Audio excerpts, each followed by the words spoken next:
Hello and welcome to What the F*** Just Happened Today, your essential guide to the daily shock and awe in national politics. I'm Joe Amditis. Let's get to it. It's Wednesday, November 15th, 2023. Welcome to day 1030. Israeli Defense Forces raided and seized the largest hospital in Gaza in what they called a precise and targeted operation against Hamas. Israel and the United States have claimed that Hamas is using the hospital as cover for its military operations, an allegation that both Hamas and Al-Shifa hospital staff have denied. While the IDF reported they found military equipment used by Hamas at Al-Shifa, they offered no evidence of a vast tunnel network or military command center beneath the hospital.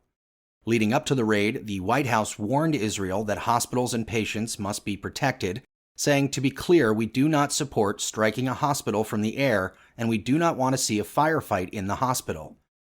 The Biden administration also reportedly has grown frustrated that Israel is not doing enough to protect civilians, and that conversations with Israeli officials have largely been ignored. The United States, however, is still fulfilling Israel's weapons requests and so far hasn't threatened any consequences. The UN Security Council, meanwhile, condemned Israel's raid on the hospital and adopted a resolution calling for urgent and extended humanitarian pauses and corridors in the Gaza Strip. The resolution also urged the immediate and unconditional release of all hostages held by Hamas and other groups, especially children. The US, Russia, and the United Kingdom abstained from the vote. Moving on, the world's two largest climate polluters agreed to work together to speed their transition away from fossil fuels and toward renewable energy. The United States and China agreed to pursue efforts to triple renewable energy capacity globally by 2030 and to make meaningful absolute power sector emission reduction. The agreement comes 2 weeks before the annual United Nations Climate Change Conference known as COP28. Meanwhile, according to the 5th National Climate Assessment, climate change is already far-reaching and worsening across every region of the United States. The congressionally mandated study is compiled every 4 years by 13 federal agencies. It warns that climate change will bring substantial and increasing economic costs to the United States, which will most directly affect the children, elderly, and low-income populations. Overall, the report warns that the United States is warming roughly 60% faster than the rest of the world. Biden called climate change the ultimate threat to humanity and said that anyone who willfully denies the impact of climate change is condemning the American people to a very dangerous future.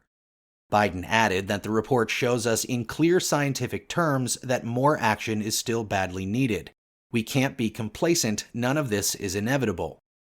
In a separate study, the annual Lancet Countdown on Health and Climate Change, the authors project that heat-related deaths globally will increase by 370% by mid-century, with an additional 524.9 million people expected to experience food insecurity if action is not taken to limit the effects of global warming.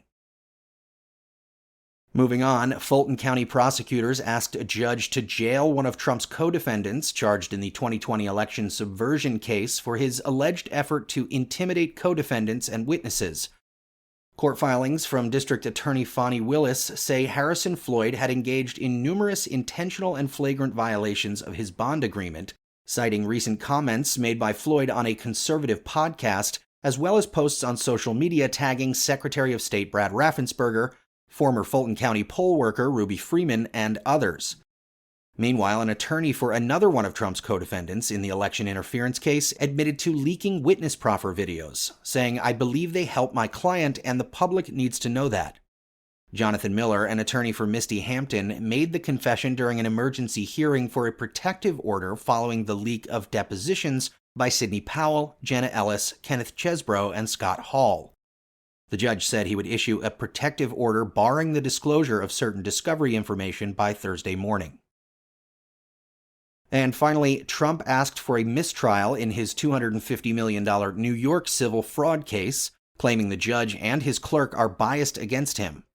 In the filing for a mistrial, Trump's attorneys argued that the judge unfairly ruled against him, made comments during the trial that allegedly show bias, and accused the judge's law clerk of bias as well as co-judging the case.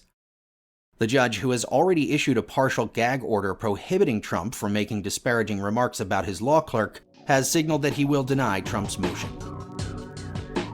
That's all for now. You can find the links and sources for all of these stories on the main website.